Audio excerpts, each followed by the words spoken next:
Amén. Entonces, en este momento, mis estimados en Cristo, vamos a meditar en una palabra de Dios que se encuentra allí en el Evangelio de Lucas. Ya vamos a ir a uno de los evangelios sinópticos, Lucas capítulo 5, y vamos a leer, mis amados en Cristo, desde el versículo 17. ¿Ya? El Evangelio de Lucas tiene un sinnúmero de características, pero una que resalta, hermano, es el lenguaje médico que se encuentra durante, digamos, todo el libro que escribió este escritor. De hecho, hermano, hay teólogos, hay pensadores cristianos, como es el caso de Adler Robertson, que, digamos que siguiendo el relato en griego, halló que Lucas utilizaba palabras, hermano, que solamente habían utilizado médicos del pasado. De allí se extrapola, de allí se concluye, de allí se infiere que Lucas muy probablemente o era médico o tenía conocimientos de medicina. Esa es una de las características del Evangelio de Lucas. La otra gran característica, mis amados en Cristo, es que Lucas, hermano, fue un hombre que, digamos, que tuvo a un gran hombre de Dios cerca. Ya, a un gran hombre de Dios cerca. Cuando yo hablo de gran hombre de Dios, no estoy hablando de tributarle una idolatría al predicador, porque para eso la persona tiene que devolverse a la Iglesia Católica. Pero sí, hermano, nosotros reconocemos a aquellas personas, hermano, que Dios ha usado de manera extraordinaria.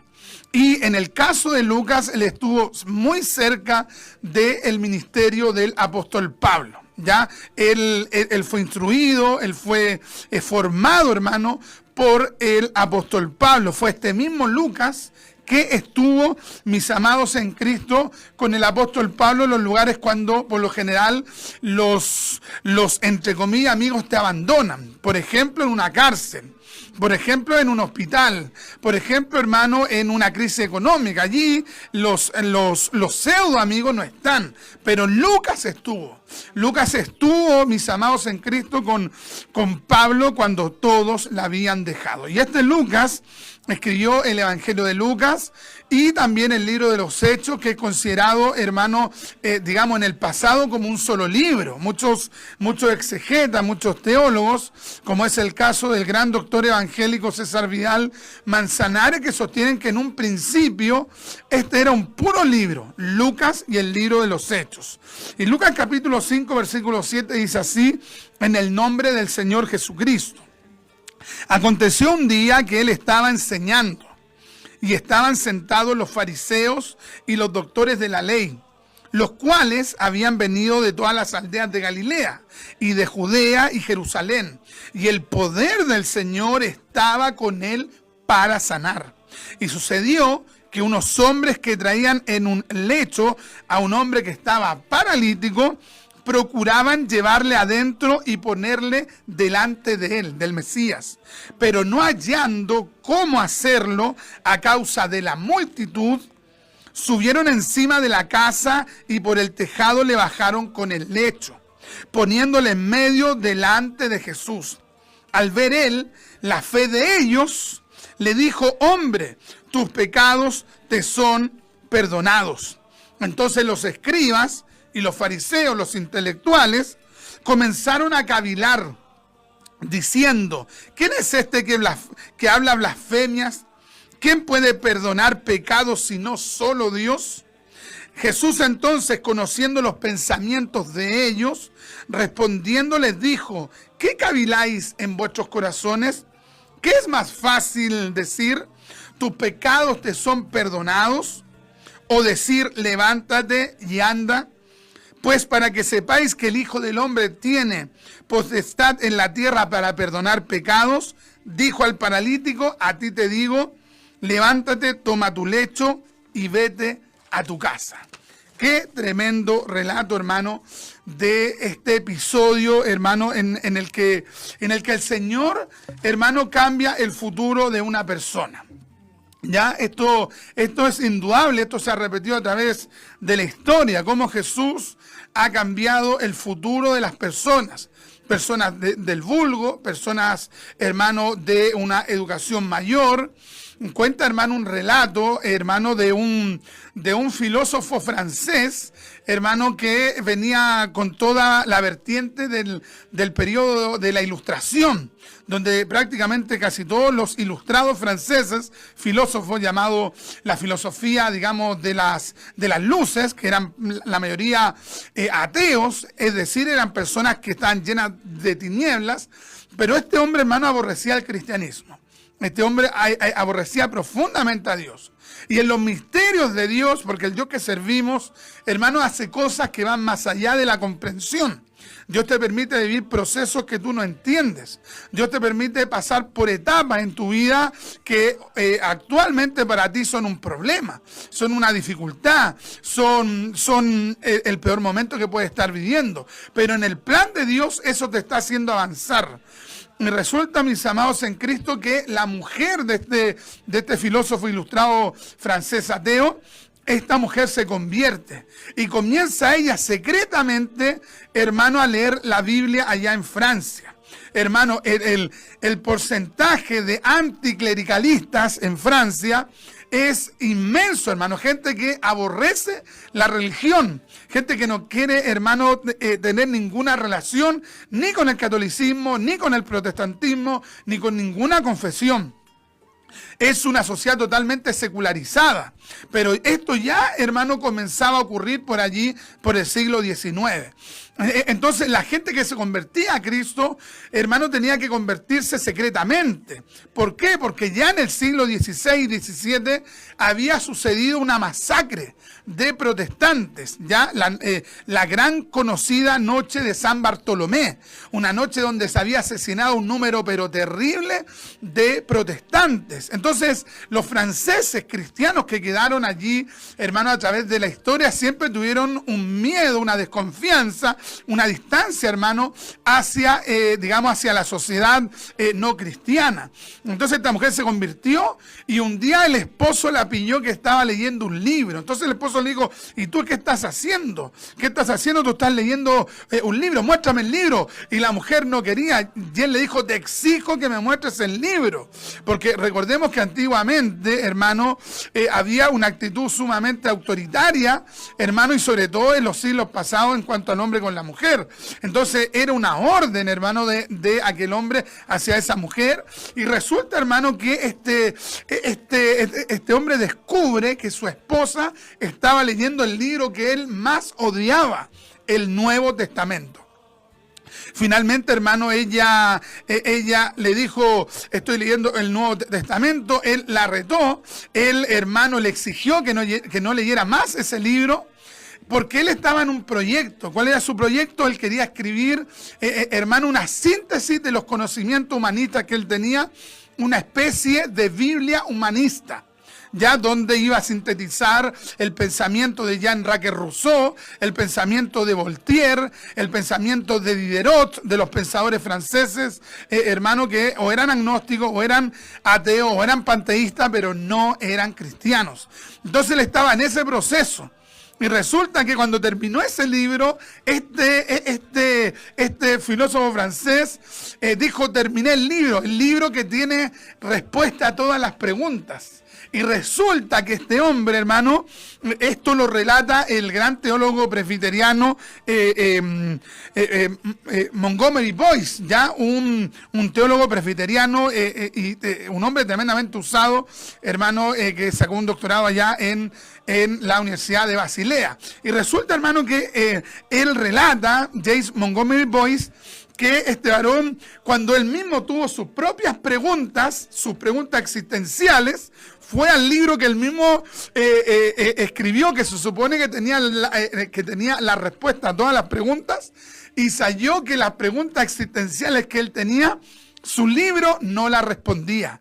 Entonces un día escondido fue, hermano, donde estaba ese Nuevo Testamento y lo tomó y dijo, a ver, voy a ver qué es lo que dice este libro. A ver, voy a ver. Y comenzó a darse cuenta que mientras más leía ese libro más lo ministraba, ese libro le daba las respuestas, hermano, a sus propias preguntas, la Biblia. Y de allí cambia la existencia de este hombre, hermano, porque el que se encuentra con la Biblia, el que se encuentra con Cristo, el que se encuentra con el Hijo de Dios, siempre va a tener, hermano, una transformación. Hermano, en el caso de este hombre paralítico, hermano, él se rodeó de las personas correctas, ¿ya? Este paralítico se rodeó de la gente correcta. Qué importante, hermano, rodearse de la gente correcta. Qué importante es rodearse de gente, hermano, que tenga fe. Este paralítico se rodeó de las personas que tenían fe. Qué tremendo, hermano. Hay muchas personas, hermano, que se rodean de malas personas. Este paralítico, hermano, con toda su discapacidad, con todas sus limitaciones, este paralítico, hermano, había hecho algo muy bien en su vida. ¿Qué había hecho bien este hombre? Se había rodeado de las personas correctas. Mira, hay mucha gente que lamentablemente las amistades lo han corrompido. Lamentablemente cierta gente con la que se rodeó, en vez de acercarlo a Dios, lo llevaron a rebelarse contra Dios. Lo llevaron a alejarse de Dios. En cambio, este paralítico, hermano, mira, este paralítico tenía los pies malos. Pero lo que no tenía malo era su cabeza. Lo que no tenía malo su corazón. Lo que no tenía malo era su espíritu. Él entendía, hermano, de que era importante rodearse de las personas correctas. ¿Cuántas veces, hermano, hemos sabido de personas que se rodearon de gente que no era la indicada?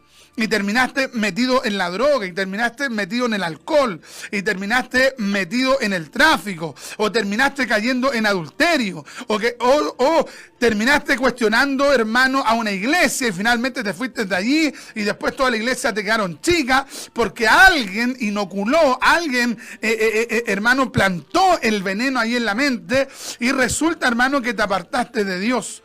Entonces, hermano, es importantísimo el rodearnos de las personas correctas. Este paralítico se rodeó de la gente correcta. Este paralítico se rodeó de buenos amigos.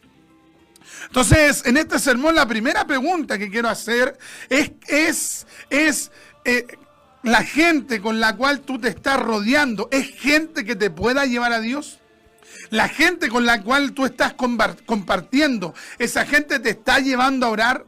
Esa gente, hermano, con la que tú te estás rodeando, te está llevando a leer esta poderosa palabra de Dios. Queridos, qué importante rodearse de la gente correcta. Andarán juntos si no estuvieran de acuerdo. Cuánta gente que se ha echado a perder por las malas juntas. Cuánta gente que se ha echado a perder en una iglesia por no compartir con la gente correcta. Porque, hermano, es importante, digamos, pasar un buen momento. Es importante compartir, es importante tener un tiempo de esparcimiento. Pero, hermano, si tú con tus amistades nunca hablas de Dios, si esa amistad con la que tú compartes nunca te lleva a orar, si en algún momento nunca piden una palabra, si es solo, hermano, distracción y ni uno de los dos se insta, hermano, a ir tras Dios, yo te quiero decir, hermano, que esa amistad probablemente, hermano, te va a terminar alejando de Dios. Qué tremendo, hermano. Este paralítico se rodeó de las personas correctas. ¿Qué es lo que dice la Escritura? Dice la palabra de Dios. Pero no hallando cómo hacerlo a causa de la multitud, subieron encima de la casa y por el tejado le bajaron con el lecho, poniéndole en medio delante de Jesús. Recordemos que había una gran multitud, pero este paralítico se había rodeado de la gente correcta. Y ¿sabes qué? Sus amigos sobrepasaron el obstáculo de la multitud, sobrepasaron el obstáculo, mis amados en Cristo, de la casa, del tejado, rompieron el techo, hermano, y ingresaron, hermano, allí frente a Jesús. Oye, qué tremendo, tremendo, hermano, sería si nosotros nos rodeáramos de gente de fe. Estos amigos del paralítico tenían una fe tremenda. Qué tremendo, hermano. A Dios gracias que este paralítico estaba rodeado de buenos amigos. Y no solamente de buenos amigos, sino de amigos que tenían fe en Jesús. Fe en el Hijo de Dios. Porque usted puede estar rodeado de personas, digamos, éticamente buenos, moralmente aptos, pero qué diferente, hermano, cuando usted se rodea de gente que tiene fe. Estos amigos llevaron al paralítico, hermano, donde Jesús, porque ellos tenían fe. ¿Y de dónde, hermano, concluimos que tenían fe? Porque Jesús le dijo, al ver en la fe de ellos, le dijo, hombre, tus pecados te son perdonados. Qué tremendo, hermano. Estos amigos del paralítico tenían fe, hermano. Y no tenían una fe meramente conceptual, porque hay una fe intelectual, hay una fe conceptual, pero hay una fe que viene de Dios. Hay una fe que viene del Dios de la gloria. Hay una fe que obra por el Espíritu Santo. Y esa fe, hermano, inundó el corazón, mis amados en Cristo, de esta, hermano, persona de este paralítico, y el Señor le entregó el milagro. Así que, hermano, entregamos esta reflexión. Rodéate de buenas personas, pero más aún, rodéate de gente de fe que te lleva a buscar a Dios. Que Dios te bendiga.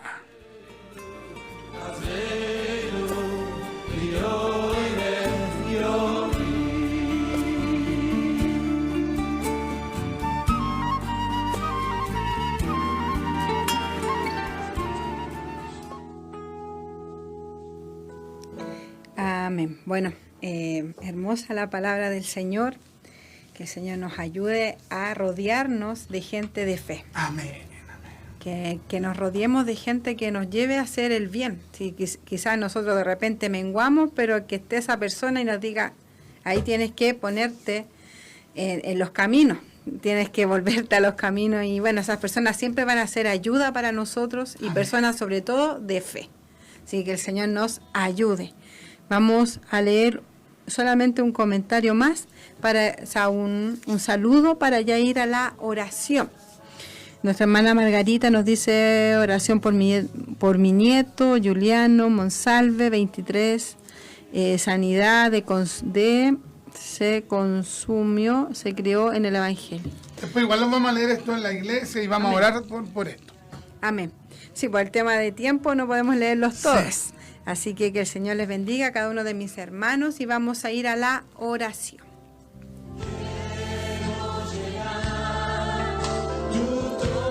Señor, Dios del cielo, le damos gracias, Señor, por esta inmensa bendición que usted nos tenía en este lugar, Señor, Amén. Y sobre todo su palabra, Señor, que su palabra nos dice que el oír, o sea, que la fe viene por el oír y el oír la palabra del Señor. Amén. Gracias, Dios mío, por su maravillosa palabra, Señor.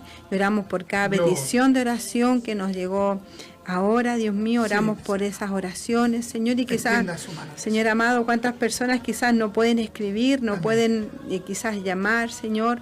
Pero sabemos, Señor, que ellos tienen su petición de oración y usted les conoce, Dios mío. Haga usted una obra milagrosa a la distancia, como la hizo con este paralítico, Señor. Amén. Haga ese milagro, Dios, por misericordia, Señor, Amén. Y gracias por su inmensa palabra, Amén. Señor, y permita que quede grabada en las tablas de nuestro corazón. En